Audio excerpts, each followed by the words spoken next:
All right, let's take a little bit of a deep dive here into Johnson & Johnson earnings. One of the companies I was highly anticipating because when you think about it, this is one of the most diverse stocks out there as far as really consumer products are concerned, as well as really pharmaceutical. I mean, this is a company involved in everything out there, right? Johnson & Johnson products are everywhere. And Johnson & Johnson products are those that are quite highly demanded right now, if I'm being 100% honest. The demand for these products, we're talking about soaps, we're talking about baby care, we're talking about everything. I did want to mention one aside too to Johnson & Johnson, which is a future benefit from this company. And again, this is a very consistent stock. It's a boring stock for most people, but it is a good base to anyone's portfolio for the most part. So one good future point added to this stock, and I think a lot of people might not consider this, but I think there's going to be, obviously, the next big generation of corona boomers, right? The COVID boomers are going to be coming out. Everyone was in quarantine, and let me just tell you, later this year, there's going to be babies popping out like no one's business around New Year's, okay? There's going to be babies popping everywhere. That's all I'm going to tell you. So just expect a massive growth in babies, right? Well, that sounds weird. Increase to the amount of births, I should say, compared to what we've been doing. So Johnson & Johnson will benefit from that. So anyways, let's look at these earnings. The stock's down a little bit today. Nothing major, but the whole market's down right now. So it's nothing too wild. You see overall on the year, this is a stock that's up, so you got to give it credit, up 1% on the year. Real consistent, it just does its thing, right? Johnson & Johnson, no matter what, it does its thing. You're not going to see the world's most massive growth, but you're going to see a very consistent, good story with the stock. So, Johnson & Johnson beats by 16 cents on an EPS standpoint, non-GAAP EPS standpoint, and GAAP EPS of $1.36 beats by 18 cents. Now, if you recall, my estimates, I called for both a beat on revenue and on a profit perspective, in which they did. What a shocker.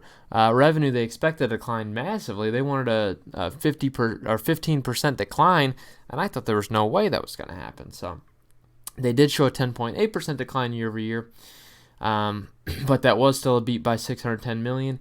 And again, I think that's relatively impressive when you talk about the quarter in which a lot of retailers were locked down and a lot of people were in quarantine that weren't really going out as much.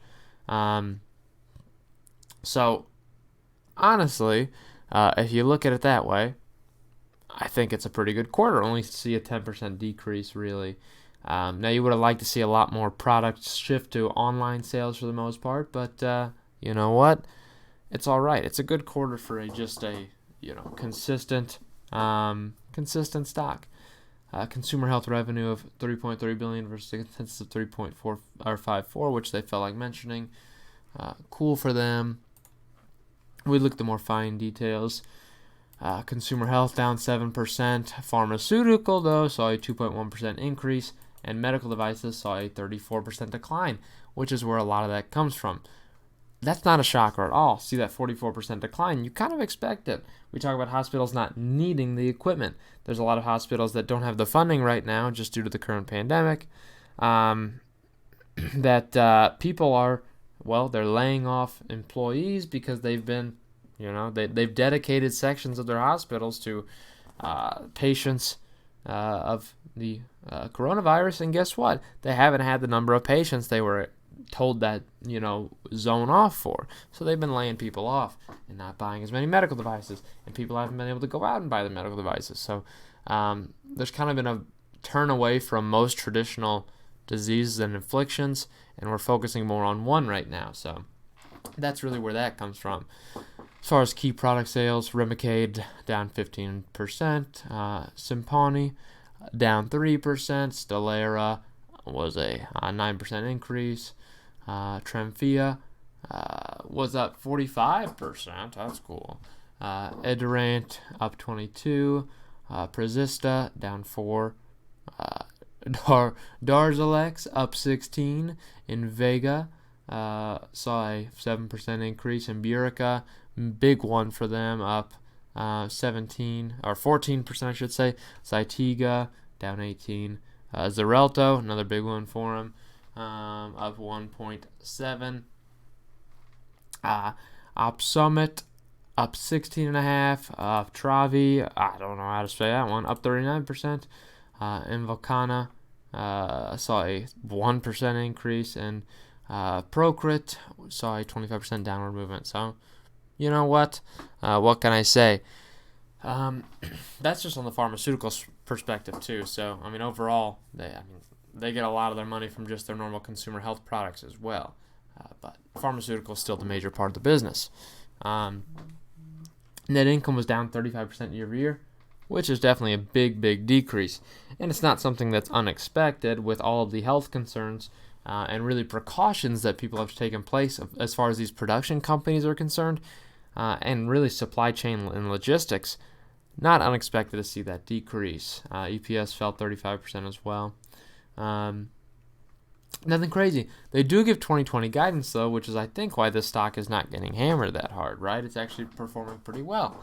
Normally, even if they beat on both perspectives, top and bottom, and then they have a bad guidance, the stock will go down. But here they provide revenues increase to $79.9 billion to $81.4 versus a previous 77.5 to 80.5. So definitely nice.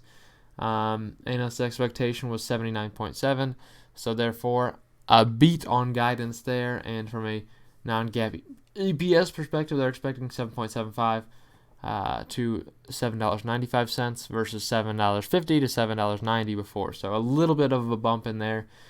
Analyst expectations was 7.75. So I'm kind of surprised you didn't see actually positive today, and it could end up positive today, but I'm surprised you don't see a positive day today. As far as news as well is concerned, Johnson Johnson's CFO and Executive Vice President Joseph Woke, I don't know, I can't pronounce that. That's interesting. Stated the company's 1,000 subject phase 1 clinical trial evaluating its COVID-19 vaccine candidate, 8026 CoV2S, should start next week. So pretty exciting. And if all goes well, there will be a phase 3 launch in September. And after phase 3 launch, they can actually release it to the public. So therefore, probably by next year, as we all presumed. So anyways, let's look at these slides. Let's look at these slides, baby. Slides, baby. That's a someone's country song. Did you know that? I don't like country music, but that was a country song that I just made up. So you see, obviously, they talk about the consumer health sales. Products like Tylenol, Listerine, Zarbee's. What the heck is a Zarbee's? Pepsid. I mean, come on now. These are the brands that you all know. Tylenol. Everyone wants Tylenol right now. We all have headaches because of everything going on. We all have headaches. They also have a picture of lotion, which, you know, the boys know what that means. Especially with quarantine. Worldwide pharmaceutical sales. Look at all these good brands. We talked about them. And as far as medical devices, as far as vision, knees, hips, spine, contacts, wound closure. That's right. They make the stitches, baby.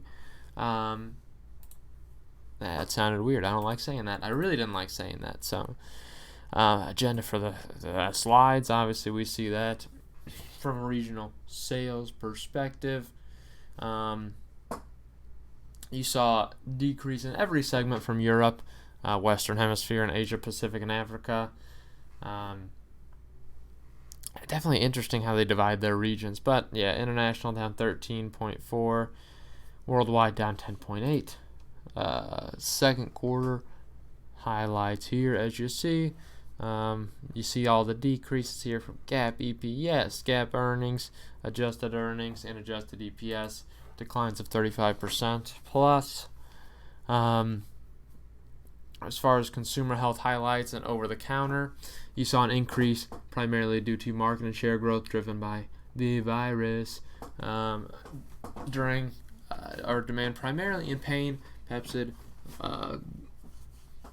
growth due to competitive withdrawal as well as Zarbee's Naturals strength in U.S., particularly offset by consumption declines in China in pain and cough and cold and flu.